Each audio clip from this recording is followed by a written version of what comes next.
to Romans and chapter 3 and verse 19. Romeo की पुस्तक अध्याय 3 और पद 19 के माध्यम से। In the last few studies we were looking at पिछले कुछ अध्ययनों में हम देख रहे थे how the Holy Spirit tries to impress upon the religious person, and that could apply to all Christians who are very religious, who go to church and read the Bible and pray and do many religious activities. कि कैसे पवित्र आत्मा एक धार्मिक व्यक्ति पर यह प्रभाव डालने का प्रयास करता है, और यह बात उन सभी मसीही विश्वासियों पर लागू हो सकती है जो बहुत धार्मिक है, जो कलीसिया जाते हैं, बाइबल पढ़ते हैं, प्रार्थना करते हैं और बहुत सी धार्मिक गतिविधियां करते हैं। How in God's eyes they are as guilty as all the other sinners in the world who don't indulge in any type of religious activity, or as guilty as people of any other religion. कि परमेश्वर की दृष्टि में वे उतने ही दोषी है जितने कि संसार के वे अन्य पापी जो किसी भी प्रकार की धार्मिक गतिविधियों में भाग नहीं लेते, या जितने कि किसी अन्य धर्म के लोग दोषी हैं। In God's eyes, all human beings, irrespective of their religion, are sinners. परमेश्वर की दृष्टि में सभी मनुष्य, चाहे वे किसी भी धर्म के क्यों ना हो, पापी है। And it's only as we take that position first that we can come to experience salvation. और केवल जब हम पहले इस स्थिति को स्वीकार करते हैं तभी हम उद्धार का अनुभव कर सकते हैं। If ever we think that God saves us because we are better than other people, our salvation will be faulty. यदि हम कभी यह सोचे कि परमेश्वर हमें इसलिए उद्धार देता है क्योंकि हम दूसरों से बेहतर हैं, तो हमारा उद्धार त्रुटिपूर्ण होगा।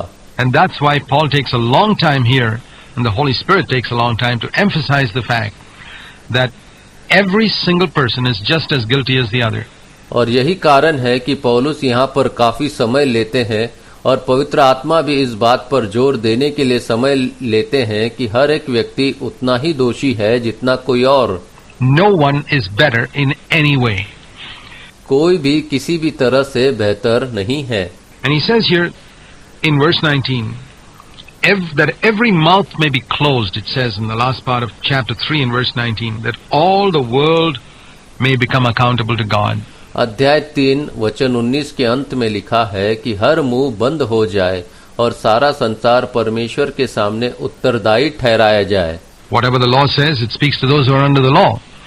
When we hear God's word, we become more responsible than those who have never heard God's word. जो कुछ भी व्यवस्था कहती है वह उन लोगों से कहती है जो व्यवस्था के अधीन है। जब हम परमेश्वर के वचन को सुनते हैं तो हम उन लोगों से अधिक जिम्मेदार हो जाते हैं जिन्होंने कभी परमेश्वर का वचन नहीं सुना। Many people don't realize that our guilt increases every time we hear God's word.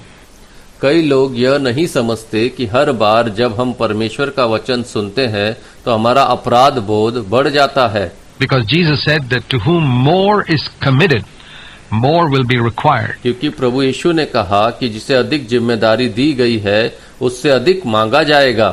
In other words, more is required from Christians by God than by non-Christians. The standard by which Christians are going to be judged is far higher because we have the truth of God. We've got God's word. दूसरे शब्दों में परमेश्वर मसीहों से गैर मसीहों की तुलना में अधिक अपेक्षा करते हैं। मसीहों का न्याय एक बहुत ऊंचे मापदंड पर किया जाएगा क्योंकि हमारे पास परमेश्वर का वचन है और हम सत्य को जानते हैं।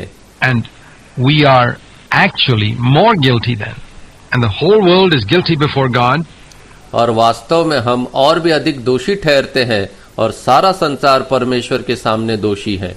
And going back to the law which God gave to the Jews in the Old Testament, और वापस जाते हुए उस व्यवस्था की ओर जो परमेश्वर ने पुराने नियम में यहूदियों को दी थी। he says in verse 20, by the works of the law no flesh will be justified in his sight, because through the law comes the knowledge of sin. वह वचन 20 में कहता है कि व्यवस्था के कामों से कोई प्राणी उसकी दृष्टि में धर्मी नहीं ठहरेगा, क्योंकि व्यवस्था के द्वारा तो पाप की पहचान होती है। We know that Moses gave 10 commandments to Israel, but nobody can be justified by the law because nobody could keep those commandments. हम जानते हैं कि मूसा ने इजराइल को 10 आज्ञाएं दी, परंतु कोई भी व्यक्ति व्यवस्था के द्वारा धर्मी नहीं ठहर सकता, क्योंकि कोई भी उन आज्ञाओं को पूरी तरह नहीं मान सका। Particularly the 10th one. The 10th one was, you shall not covet, you shall not lust in your heart after your neighbor's wife, or desire his servant or his anything that is your neighbor's. विशेष रूप से 10वीं आज्ञा, तू लालच न करना, तू अपने पड़ोसी की पत्नी की और मन में इच्छा न करना, न ही उसके दास दासी या उसकी किसी भी वस्तु की लालसा करना। And every honest person would have to admit that he could never keep God's law perfectly. और हर ईमानदार व्यक्ति को यह स्वीकार करना पड़ेगा कि वह परमेश्वर की व्यवस्था को कभी पूर्ण रूप से नहीं मान सका। And we can ask then, why did God give the law? Here is the answer. Verse 20. By the law is the knowledge of sin. The law was never given to save people. और हम उनसे यह पूछ सकते हैं, परमेश्वर ने व्यवस्था क्यों दी? इसका उत्तर है, वचन 20 में लिखा है, व्यवस्था से पाप की पहचान होती है। व्यवस्था लोगों को उद्धार देने के लिए नहीं दी गई थी। Nobody could be saved by the law. The law was like a mirror. James chapter 1 verse 23 to 25 says, the law is like a mirror. कोई भी व्यवस्था के द्वारा उद्धार नहीं पा सकता। व्यवस्था एक दर्पण के समान है। याकूब 1 अध्याय 23 से 25 में लिखा है कि व्यवस्था दर्पण की तरह है। And a mirror is not something with which we can clean our face. और दर्पण कोई ऐसी चीज नहीं है जिससे हम अपना चेहरा साफ कर सके। But a mirror is very useful to show us what the condition of our face is like. लेकिन दर्पण हमारे लिए यह दिखाने में बहुत उपयोगी है कि हमारे चेहरे की स्थिति कैसी है। In fact, we would not be able to know the condition of our face without a mirror. वास्तव में बिना दर्पण के हम अपने चेहरे की स्थिति नहीं जान पाते। So a mirror is very useful, and the law was exactly like that. But once you've seen the dirt on your face in a mirror, what do? इसलिए दर्पण बहुत उपयोगी है और व्यवस्था बिल्कुल वैसी ही है। लेकिन जब आपने दर्पण में अपने चेहरे की गंदगी देख ली, तो आप क्या करते हैं? You don't take the mirror to clean your face. You can't take the law to cleanse yourself. The law could cleanse nobody. आप दर्पण लेकर अपना चेहरा साफ नहीं करते, वैसे ही आप व्यवस्था लेकर खुद को शुद्ध नहीं कर सकते। व्यवस्था किसी को भी शुद्ध नहीं कर सकती। The law could not justify anyone. The law could not give anybody eternal life.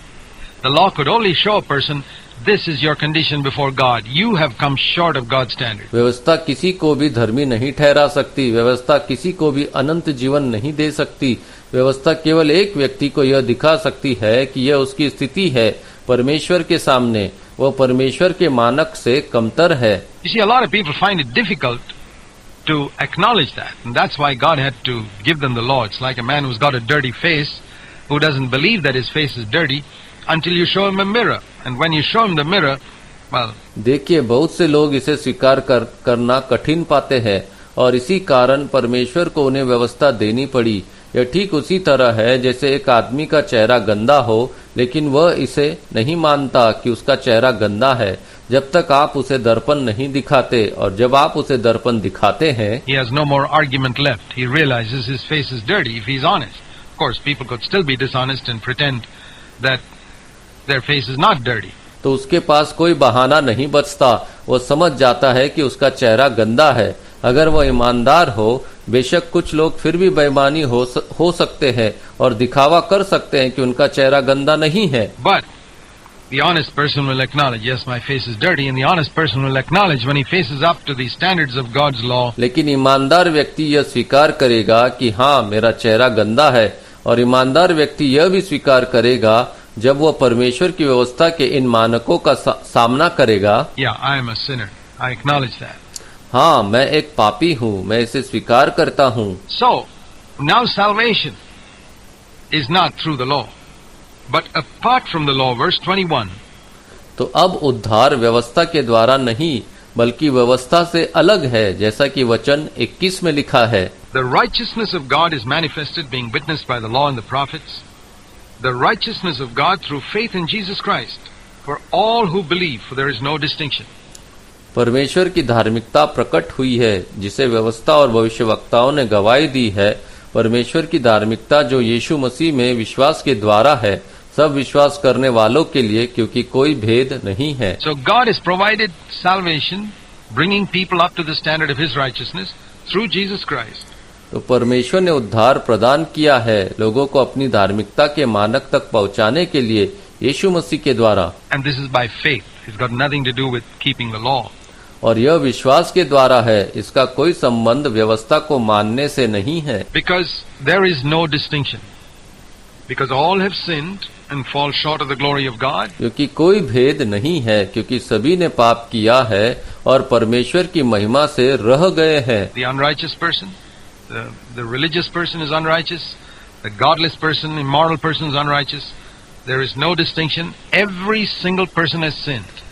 धार्मिक व्यक्ति भी अधर्मी है, ईश्वर रहित व्यक्ति और अनैतिक व्यक्ति भी अधर्मी है, कोई भेद नहीं है, हर एक व्यक्ति ने पाप किया है। And to sin means not just commit murder or adultery, but to come short of the glory of God. Verse 23. और पाप करना केवल हत्या या व्यभिचार करने का मतलब नहीं है, बल्कि परमेश्वर की महिमा से रह जाना भी पाप है, जैसा कि वचन 23 में लिखा है। Anyone who comes short of the standards of God's glory is a sinner.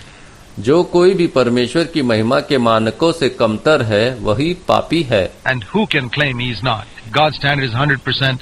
Even if you get 99%, you come short. If you sinned once, you're guilty. और कौन कह सकता है कि वह परमेश्वर के मानक पर खरा उतरा है? परमेश्वर का मानक 100% है। अगर आप 99 भी पाते हैं तो आप कमतर है, अगर आपने एक बार भी पाप किया है तो आप दोषी है। Just as much as the person who sinned thousands of times. One hole in a vessel is enough to make all the water leak out, just like 1,000 holes. You don't need 1,000 holes. One hole is equal to 1,000 holes. One sin is equal to 1,000 sin. You come short of God's glory. जो व्यक्ति हजारों बार पाप करता है, एक छेद में बर्तन पर्याप्त है कि सारा पानी बह जाए। जैसे हजारों छेदों की आवश्यकता नहीं होती, एक छेद हजारों छेदों के समान है, एक पाप हजारों पापों के समान है। आप परमेश्वर की महिमा से कमतर होते हैं। So God's way of salvation is therefore to justify people freely by grace. By grace means just because He's good. इसलिए परमेश्वर का उद्धार का तरीका यह है कि वह लोगों को स्वतंत्र रूप से कृपा द्वारा धर्मी ठहराता है। और जब मैं अनुग्रह कहता हूं तो इसका मतलब है सिर्फ इसलिए क्योंकि वह अच्छा है। As a gift means you don't have to pay a single thing for it. It's not by keeping certain standards. You accept a gift. God forgives you, declares you righteous. एक उपहार के रूप में मतलब है कि इसके लिए आपको एक भी चीज का भुगतान नहीं करना पड़ता। यह किसी मानक को पूरा करने से नहीं मिलता। आप एक उपहार स्वीकार करते हैं, परमेश्वर आपको क्षमा करता है और आपको धार्मिक घोषित करता है। This is the redemption, verse 24, which is in Christ Jesus, whom God displayed publicly as a propitiation in His blood through faith. यह उद्धार है, जैसा कि वचन 24 में लिखा है, जो मसीह यीशु में है, जिसे परमेश्वर ने आप अपने लहू के द्वारा विश्वास के माध्यम से प्रायश्चित के रूप में सार्वजनिक रूप से प्रदर्शित किया। That means when Jesus shed His blood, there God was publicly displaying on Calvary's cross God's holy standards have been propitiated or met. इसका मतलब है कि जब यीशु ने अपना लहू बहाया, तब परमेश्वर कलवरी के क्रूस पर सार्वजनिक रूप से यह प्रदर्शित कर रहे थे कि परमेश्वर के पवित्र मानक पूरे हो गए हैं या प्रायश्चित हो गए हैं। And thereby God has demonstrated His righteousness. It's not that He just overlooked a sinner's sin. A lot of people think, well, God will just overlook my sin. He can't overlook your sin. और इस प्रकार परमेश्वर ने अपनी धार्मिकता प्रदर्शित की है। यह नहीं कि उसने पापियों के पापों को नजरअंदाज किया हो। बहुत से लोग सोचते हैं कि परमेश्वर मेरे पापों को नजरअंदाज कर देगा, लेकिन वह आपके पापों को नजरअंदाज नहीं कर सकता। But being a just God, because Christ has paid the price for your sin, therefore He can forgive you. लेकिन क्योंकि परमेश्वर एक न्यायी परमेश्वर है और क्योंकि मसीह ने आपके पापों की कीमत चुका दी है, इसलिए वह आपको क्षमा कर सकते हैं। And there's the righteousness of God. We see in verse 26 that He's absolutely righteous in declaring us righteous because somebody has paid our debt. और यही है परमेश्वर की धार्मिकता, जैसा कि वचन 26 में देखते हैं कि वह हमें धार्मिक ठहराने में पूरी तरह से धर्मी है, क्योंकि किसी ने हमारे पापों का मूल्य चुका दिया है। How can a creditor demand money from you when somebody has already cleared your debt? जब कोई पहले ही आपका कर्ज चुका हो तो कोई लेनदार आपसे पैसा कैसे मांग सकता है? And that's what God is able to declare us righteous, no debt, because somebody has paid our debt. We're justified. और यही कारण है कि परमेश्वर हमें धर्मी ठहरा सकता है, कोई कर्ज बाकी नहीं है, क्योंकि किसी ने हमारा कर्ज चुका दिया है, हम धर्मी ठहराए गए हैं। So can we boast about that? Can anyone boast and say, well, I'm a better person and that's why God chose me? No. तो क्या हम इस पर घमंड कर सकते हैं? क्या कोई यह कह सकता है कि मैं एक बेहतर इंसान हूँ, इसलिए परमेश्वर ने मुझे चुना? नहीं, बिल्कुल नहीं। Because if it was by the law that you were justified, then you could boast, I kept it, the other fellow didn't keep it. Or I worked and he didn't. But here, there's no boasting because it's a matter of believing, it's a matter of receiving. नहीं, क्योंकि यदि व्यवस्था के द्वारा तुम धर्मी ठहराए जाते तो तुम घमंड कर सकते थे कि मैंने व्यवस्था को माना और दूसरे ने नहीं माना, या मैंने मेहनत की और उसने नहीं की। लेकिन यहाँ कोई घमंड नहीं है, क्योंकि यह विश्वास की बात है, यह स्वीकार करने की बात है। What a free gift. That person got a gift and I got a gift. The religious person got a gift and the irreligious person got a gift. Both got it freely. क्या अद्भुत उपहार है! उस व्यक्ति को उपहार मिला और मुझे भी एक उपहार मिला। एक धार्मिक व्यक्ति को भी यह उपहार मिला और एक अधार्मिक व्यक्ति को भी मिला। दोनों को यह मुफ्त मिला है। And so we maintain verse 28 that a man is justified by faith apart from the works of the law. God is the God of Jews and of Gentiles. God is the God of Christians and of non-Christians. और इसलिए हम यह मानते हैं, जैसा कि वचन 28 में लिखा है, कि मनुष्य विश्वास के द्वारा धर्मी ठहराया जाता है, व्यवस्था के कामों से अलग। परमेश्वर यहूदियों का भी परमेश्वर है और अन्य जातियों का भी, वो मसीहों का भी परमेश्वर है और गैर मसीहों का भी। And he who justifies one will justify the other also. The one who is baptized or not baptized, salvation is by faith. और जो एक को धर्मी ठहराता है वह दूसरे को भी धर्मी ठहराएगा, चाहे वो बपतिस्मा लिया हो या नहीं। उद्धार विश्वास के द्वारा है। Now he says, does this mean, verse 31, that the law is cancelled, that we don't need the mirror anymore? May it never be. On the contrary, we establish the law. We say the law is very important. It shows us our sin. God's word shows us our sin. अब जब यह विश्वास की बात है तो क्या इसका मतलब यह है, जैसा कि वचन 31 में पूछा गया है, कि व्यवस्था रद्द कर दी गई है?